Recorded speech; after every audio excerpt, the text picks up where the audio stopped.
Para conocer la realidad hay que conversar. Atlas Entrevista. Héctor, buenas noches, ¿cómo estás? Hola Adriana, buenas noches, ¿cómo estás? Bien, Héctor.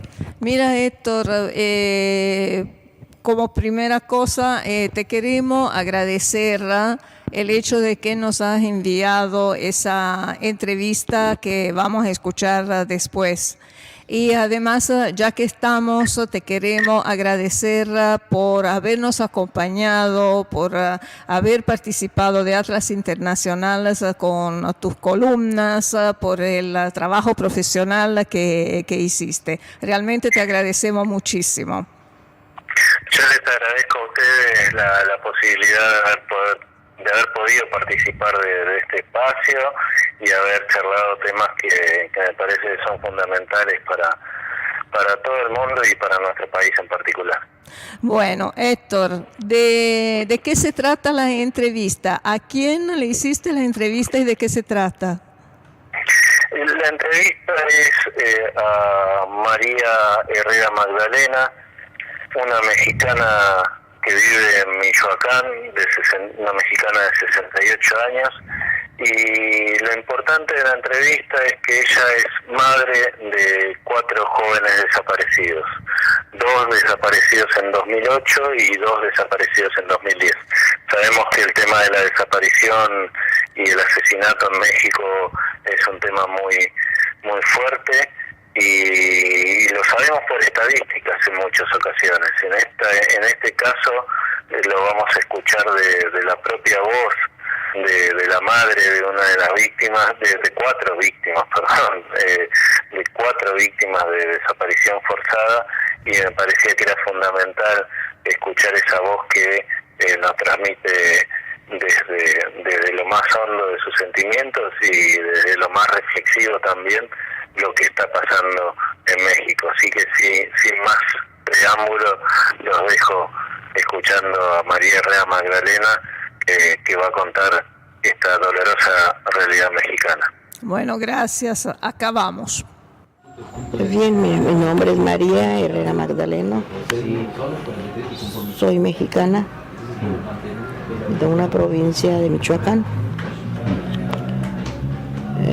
Pues yo tenía 8 hijos, de los cuales 2 me fueron arrebatados el 28 de agosto del 2008, Raúl y Jesús Salvador. Ellos viajaron a Atoyac de Álvarez Guerrero, venían pasando por Atoyac de Álvarez Guerrero. Mis hijos trabajaban en metal, eran compradores de oro. Era su negocio, compra y venta de oro. Ya tenían varios años dedicándose a este oficio. Y en un momento yo consideré que su desaparición se debía al oficio que desempeñaban. En el primer momento que te pasa esto, pues yo lo que consideraba era que era la única persona que me había pasado esta situación, y pensé que había sido desde luego por robarlos, ¿no? Claro. Esperaba ansiosamente que de un momento a otro pues alguien me pidiera pues más dinero para entregármelos o algo. Pensé que se pudiera tratar de algún secuestro. Al principio pensé que algún altercado, algún percance en la carretera, y me dediqué a ir a buscarlos por las carreteras donde yo sabía que ellos debían regresar. Al ver que no encontramos nada por ahí, y pese a que nos parábamos a informar en gasolines y donde podíamos, nadie fue capaz de darnos una respuesta. A partir de ahí ya no me quería yo desprender del teléfono, esperando que alguien pudiera llamar para informarme de mis hijos. Fue una lucha tremenda, ¿no? Porque gastamos lo que prácticamente no teníamos, porque se terminó rápido. Al año 8 meses nosotros ya no teníamos para movernos, porque se pagaron detectives privados, se pagaron incluso a policías por ahí para que nos informaran.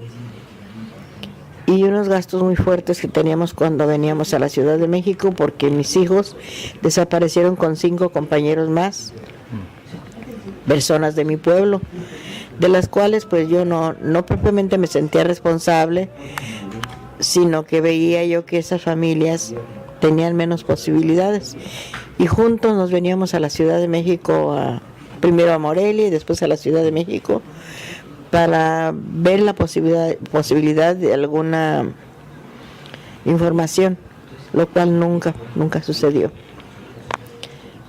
Logramos, según, llegar hasta la Seido, que es ahora sí lo máximo en cuanto a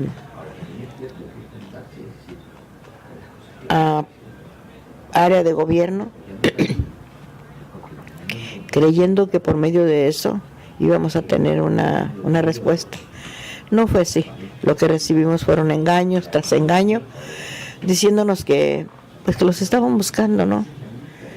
Cuando vimos que ya los expedientes, ya era un cúmulo de expedientes, porque ya tenían ahí 22 expedientes, entendimos que era imposible buscar a mis hijos ahí. Y fue cuando de verdad empezamos a ver que no estaban haciendo nada, y decidimos pues darle otro giro a la búsqueda, ¿no? Con mi hijo decidimos organizarnos para poder buscar a mis hijos, pero de otra forma, no hacerlo solos, porque definitivamente ya no teníamos manera de seguirlos buscando. Le repito, al año 8 meses ya no había condiciones para buscarlos, y mis hijos se ponen de acuerdo en casa para salir otros 2 a trabajar para podernos ayudar para la búsqueda de mis hijos, y a su vez sostener a su familia, porque son casados. Él tenía 2 hijos, uno cuando desapareció, pero su esposa se quedó embarazada, ya tenía 3 meses de embarazo, y él tenía 2 niños, uno de casi 3 años y un pequeñito de meses. Gustavo tenía su niño de 3 años también. ¿Él es Luis? Él es Luis Armando. Sí, ellos 2 salieron de nuevo a trabajar a los 2 años exactamente de que me desaparecen a mis 2 hijos. Desde luego que a mis espaldas, porque no me avisaron. Y ellos se fueron con rumbo a Veracruz, porque consideraron que este lugar, ya nos habíamos dado por enterados de que era un lugar muy peligroso por medio de los periódicos y de lo que se decía allá en Atoyac. Ellos decidieron irse a Veracruz, al estado de Veracruz, y iban con rumbo a Vega de la Torre, pero no les dieron tiempo de llegar a su destino. Ese mismo día que salieron mis hijos a trabajar, de nuevo me los desaparecieron. Ellos viajaban con 2 personas más, un sobrino que se llama Jaime López Carlos y Gabriel Melo Ulloa, esposo de una nieta. Mi hijo se llama Gustavo Trujillo Herrera y Luis Armando. Aquí fue donde yo la verdad ya sentí que había perdido todo. Vino pues en cierta forma una parte de desaliento, de frustración, porque me sentí incapaz de poder, ahora sí, no nada más buscar a mis hijos, sino incapaz de proteger a los demás o de cuidar a los demás. Cuando me pasa esto, pues ya ahora sí me decidí a salir fuera de mi casa a buscarlos de otra forma, como le digo. Al primer lugar que me fui fue a Morelia, y yo ahí organizaron una marcha. Otras personas, éramos como unas 15 personas que también habían desaparecido a sus familiares. Pero yo creí que éramos las únicas personas, ¿no? Nunca imaginé la gravedad del problema que se estaba viviendo en México. Cuando me desaparecen a mis otros 2 hijos, aún en medio de toda esa carencia que ya teníamos, logré llegar hasta el Senado de la República, a la Cámara de Diputados, y con unas cuantas hojas, porque eran lo que componía mi expediente. No había tal expediente, nunca lo hicieron. me metí a la Cámara de Diputados, me metí al Senado y estuve repartiendo esas hojas a todos los que estaban ahí en las oficinas. Fue de esa manera que una persona tuvo a bien escucharme, ya de verme como yo andaba, y se ofreció a apoyarme. Me contactó con algunas personas que de igual manera habían sufrido esta misma pérdida. Personas, desde luego, pues de dinero, ¿no? Como es el señor Martí, la señora Isabel Miranda de Gualas, Nelson Vargas, otra señora que se llama María Elena Morera, que también le habían secuestrado a su esposo.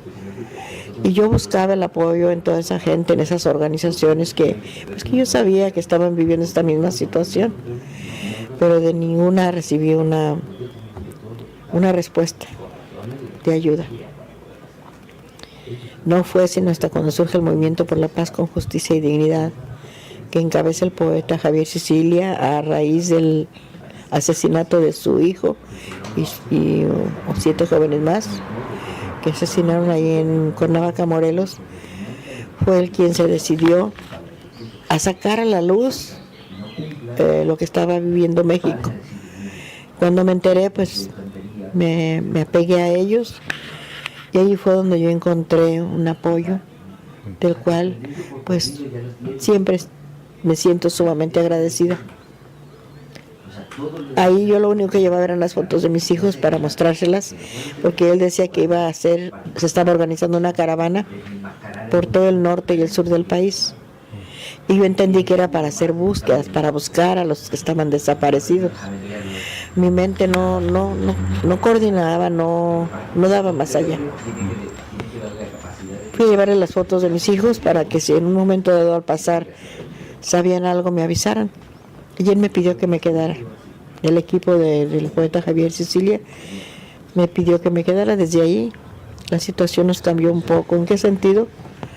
Que tuvimos visibilidad, fuimos recibidos, más no atendidos, porque hasta la fecha yo siempre les he dicho que me voy a considerar atendida el día de que me den el retorno de mis hijos, o que me tengan una muestra siquiera de que han trabajado. Hasta la fecha no ha sido así.